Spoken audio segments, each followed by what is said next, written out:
du Trisac. Il n'a peur de rien, sauf peut-être des cons oranges. Alex, bonjour. Salut Benoît.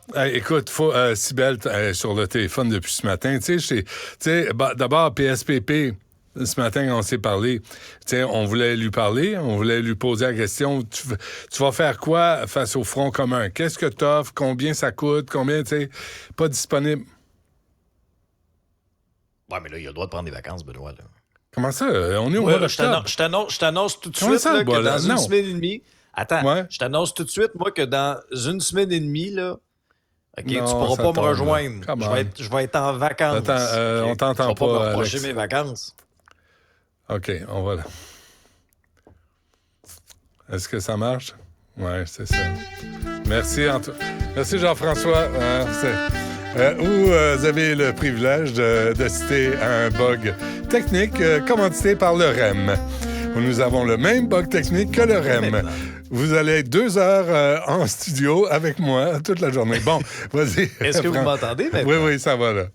Des fois, on fait le truc de repartir le toaster puis ça fonctionne. Oui, comme la tondeuse. Oui, peut-être que le REM aurait intérêt à faire ça, t'as raison. Ah non, ben Non, attends, le REM, je vais t'en parler, mais il est en vacances. Il a le droit de prendre des vacances. Ben, je veux bien, là, mais il n'y a pas une job ordinaire. On s'entend-tu qu'il n'y a pas une job ordinaire? Puis là, il est partout dans les médias et on dit les Québécois le voudraient comme prochain premier ministre. Et il me semble qu'il devrait répondre à cette attente-là. Là, tu les prendras après-demain, tes vacances, là. Mais là, il me semble qu'il y a une intervention à faire.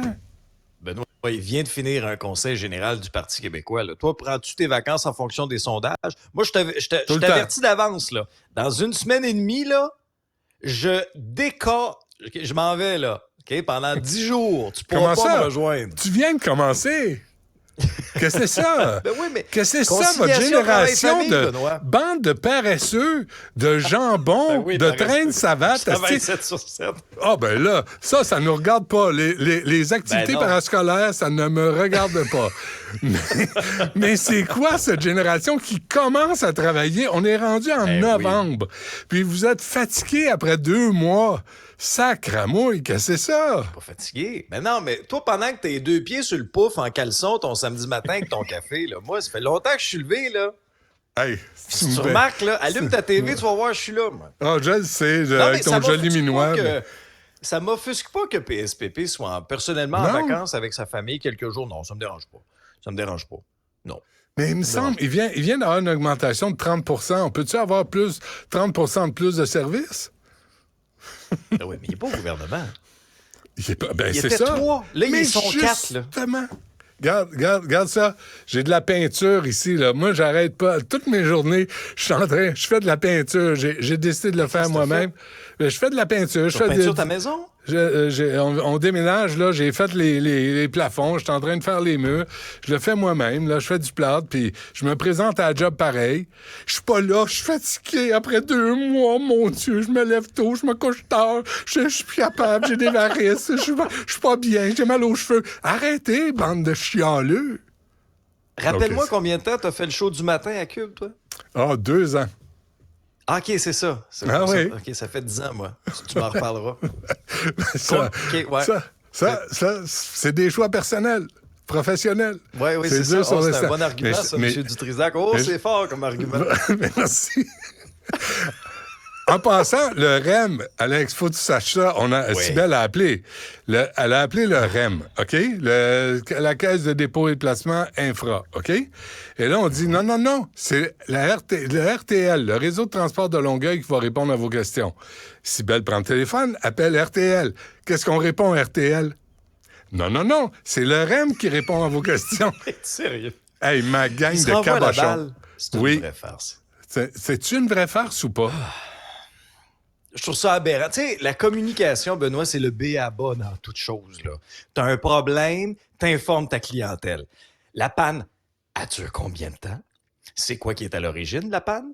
C'est quoi l'alternative?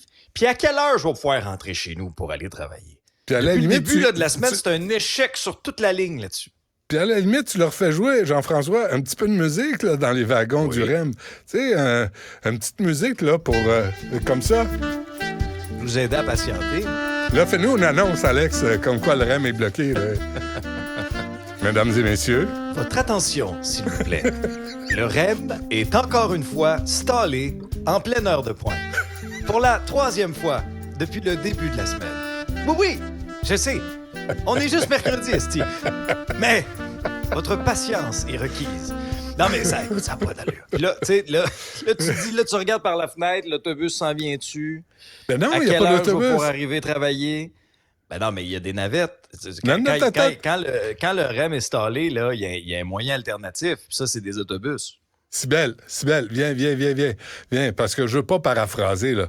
Parce que là, on a fait le chemin de croix ce matin, là, pour le REM, pour tout ça. Alors, je veux que ça vienne de la bouche de Sybelle même, là, madame. Olivier. Oui. Non, mais on va prendre le temps, Alex, là, mais... La démarche pour le REM? Oui.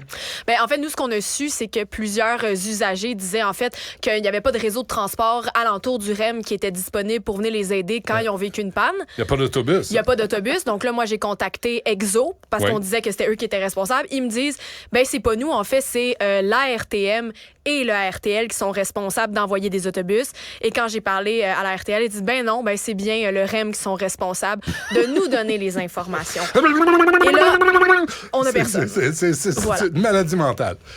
Mais c'est ça, hein? C'est ça, ça tourne en rond. Et quand tu entends ça, Sybelle, qu'est-ce que tu dis en éteignant ton téléphone? Je vais réessayer de vous inviter plus tard et j'ai proposé d'autres plages horaires. C'est toujours ouvert si vous êtes à l'écoute. Excellente attitude. Bravo. Je ne pourrais pas faire ton métier. Est exemplaire. Merci, Toi et Sybelle. moi, on devrait prendre exemple sur l'attitude exemplaire de Sybelle. Entre autres choses. Les gens nous parleraient peut-être davantage. Et ça démontre vraiment, tu sais, quand c'est des gros consortiums, il n'y a personne de responsable. Ça se lance la balle, un puis de l'autre. Puis après ça, on veut nous inciter à prendre... Moi, je suis pas contre le transport en commun, bien au contraire. Je pense que c'est important dans des villes, des grands projets comme ça. Mais il faut que ça marche. Puis, dites au monde la vérité. Là. Dites aux gens la vérité. Qu'est-ce qui se passe? Ça va être dites établi quelque chose. Dites n'importe quoi. Dites des mensonges. Mais dites quelque chose. Tu sais, on va essayer d'appeler... Sybelle, appelons Alstom. Parce que, peux-tu croire ça? C'est pas... Merci de demeurer en ligne afin de conserver votre priorité d'appel. Allô? Nous vous répondrons dès que possible. Ça, c'est au REM, ça, la Caisse de dépôt. Mais c'est fou, là. Puis là, pendant ce temps-là, à Québec, au lieu de prendre des leçons de ce qui se passe à Montréal, on pense installer un tramway. Bonne chance. Moi, j'ai écouté attentivement le point de presse du maire Bruno Marchand, puis je me suis dit, ça y est, Bruno Marchand se lance dans l'autoconstruction. C'est un peu le parallèle. Non, mais c'est un peu le parallèle. Lui, il dit, avec le consortium, ça aurait coûté trop cher. Puis de toute façon, le consortium, le dernier, il en restait un en liste, là. Bon, a informé la ville que le consortium n'allait pas déposer une offre. Pourquoi? Parce que les conditions financières sont pas au rendez-vous. Alors là, on a tiré la plug sur l'appel de proposition, mais on ne tire pas la plug sur le projet. Bruno Marchand, excuse-moi, Alex, excuse Benoît à ce projet-là. Explique-moi une chose. D'après toi, qu'est-ce que ça veut dire, ça, que le contexte... comment il a dit ça, le consortium, là? Le consortium... Ouais, pour des conditions... au niveau des conditions financières... Il n'y a pas assez d'argent à faire. Ben, écoute, là, tu lui rentres les lignes si tu veux. Mais là, Bruno Marchand nous avait dit hier, moi, j'ai un plan A, un plan B, un plan C. Là, le plan A, c'était le consortium. Ça ne marche plus. Et par le fait même, il a confirmé qu'on aurait été dans les eaux là, de 12 à 13 milliards, là, ce que le journal nous apprenait. Le plan B, c'est que ce soit la ville qui soit maître d'œuvre de ce projet-là. Et il y a 3 gros avantages selon le maire de Québec. Le coût de financement, c'est-à-dire que la ville peut se financer à un taux d'intérêt un peu plus avantageux, par exemple, que les entreprises. La ville ne souhaite pas faire du profit avec cette histoire-là. Et on peut mieux découper puis morceler les appels d'offres. Et là, on va y aller au lieu d'une grosse phase, on va le morceler un petit peu, si bien que la première étape serait, si tu veux, là, de Sainte-Foy jusqu'à l'Université Laval. Je vais le simplifier le maximum pour ceux et celles peut-être qui ne sont pas de Québec puis qui connaissent un petit peu moins. Et le nouveau prix avancé par le maire Marchand serait de 8,4 milliards. Tu vas me dire, on a quand même doublé les coûts de construction avec le projet initial, mais lui, il pense s'en tirer avec 8,4 milliards. Mais là, moi, ce que je retiens de ce point de près... Oui, Alex!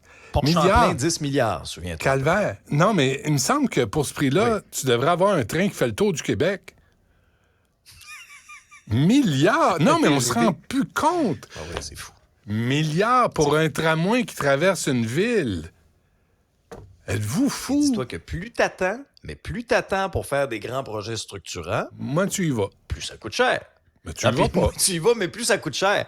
Plus ça coûte cher. Mais là, ce qui est intéressant dans ce point de presse-là, c'est que le maire Marchand, de un, il était seul. Il n'y a personne du fédéral, personne du provincial qui était avec lui. Quand on lui a posé la question, ça n'avait pas trop l'air de le déranger.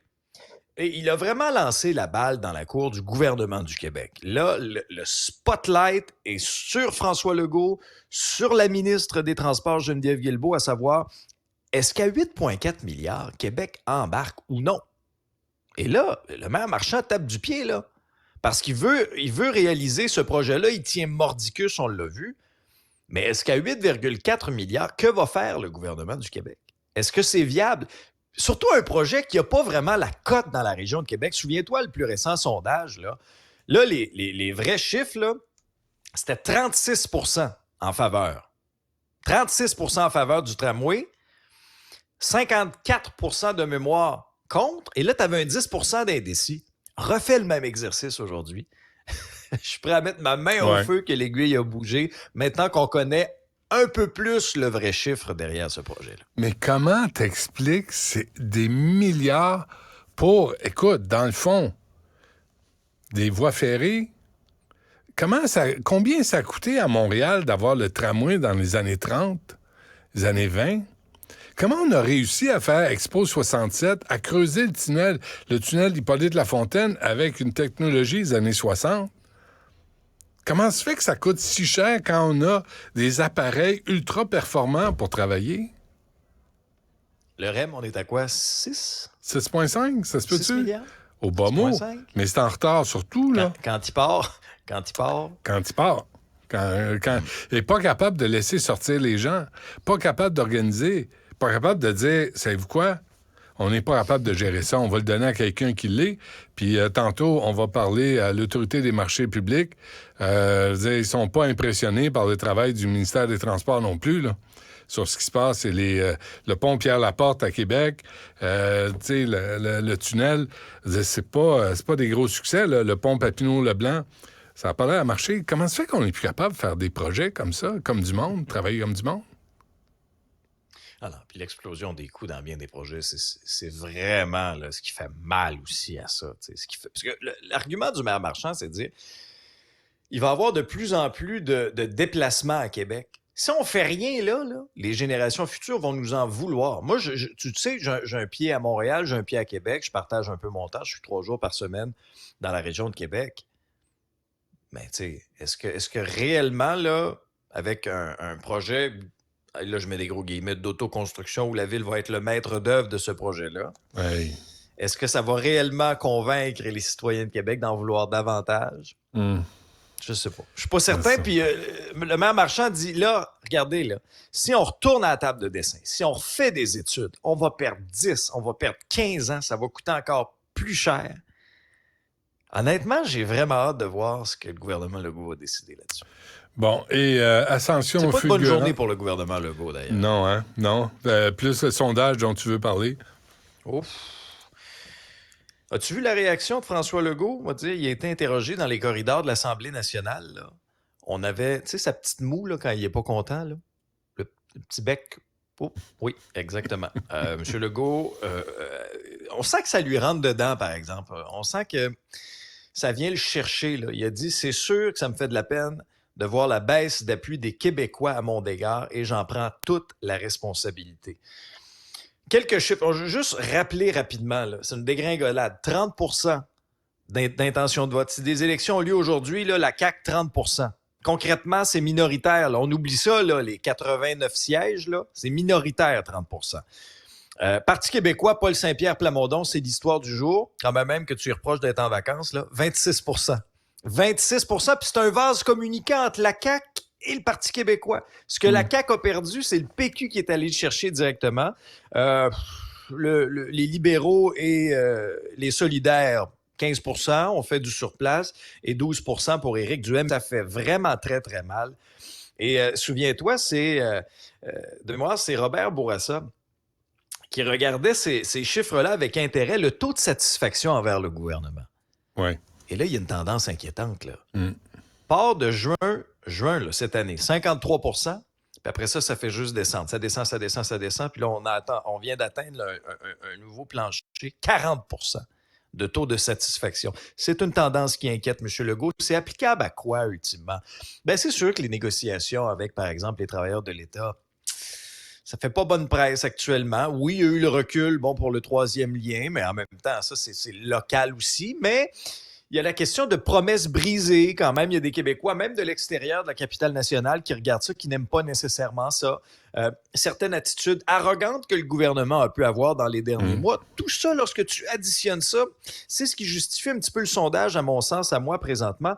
Et quand on pose la question aux Québécois, qui ferait le meilleur premier ministre? Ce n'est plus François Legault qui arrive numéro 1, c'est Paul Saint-Pierre Plamondon, qui, aux yeux de plusieurs, il y a à peine un an et demi, est un illustre inconnu aux yeux de plusieurs.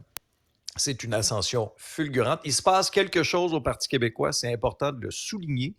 Et ce gars-là, j'en discutais à mon épisode avec Pascal Bérubé, un vieux routier de la politique, quelqu'un vraiment là, qui en a vu d'autres, là. Un député, c'est lui qui a la plus grosse majorité dans ses comtés, dans son comté lorsqu'il y a des élections. Puis, tu sais, c'est ça. C'est que Paul Saint-Pierre Plamondon dit les vraies choses aux Québécois. Il se passe vraiment quelque chose. Il y a une connexion qui est en train de se faire. Par contre, je dirais qu'il reste beaucoup... Wow, Pascal Bérubé, wow, toute la gang du PQ, wow. J'ai pas entendu les solutions de Paul Saint-Pierre Plamondon pour le système d'éducation, pour le système de santé, pour le ministère des Transports, pour les hosties de problèmes qu'on a chaque jour. Arrêtez-moi ça. Il parle de faire l'indépendance comme monter un sapin de Noël puis croire au Père Noël. Calvaire, il nous compare aux 7 nains là, qui vont aller chanter en allant au boulot. Wow, là, Paul Saint-Pierre Plamondon, fais tes preuves, on verra après. Mais on se calme. Les 7 nains, là, c'est sûr que t'es grincheux, toi. C'est sûr que je suis grincheux. C'est sûr que t'es grincheux. Je te dirais pas qui est simplet. Elle a pas moi, j'espère. T'es mieux pas, là. On se laisse là-dessus. Déjà, tu me trouves paresseux parce que je pars en vacances. Toi, Je pourrais être paresseux. Ouais. OK. Sais-tu quoi? On va enregistrer une annonce tout de suite. T'as une belle voix, toi. Fais-nous une annonce du REM qu'on va envoyer à la Caisse de dépôt là, qu'ils utilisent pour informer les gens ils sont en panne pour les 3 prochaines heures. On t'écoute. Parfait. Je vais vous faire ça. Ce moment d'attente est bien involontaire de notre part. Oui. Le REM a encore une fois planté en pleine heure de pointe. Pour combien de temps? Je sais pas, c'est dur à dire. Qu'est-ce qui a causé ça? Ah! Je sais pas. On va se lancer la balle et surtout, on ne viendra pas s'expliquer en entrevue avec Dutrisac. Merci. Ça va passer dans tous les wagons du REM à la prochaine panne. Ce qui est pour demain, hein, probablement. Merci, Alex. Est-ce que j'ai un cachet par panne? C'est ça, je vais être millionnaire. Hey, ça serait bon, ça, d'avoir une cote. Combien tu penses? 50? 100 piastres? Oh, mais moi, ça, au moins 100 piastres. 100 piastres. Hey, c'est vrai. Au gouvernement, on ne se gêne pas là, pour appuyer sur le crayon. Hein? 100 piastres la panne.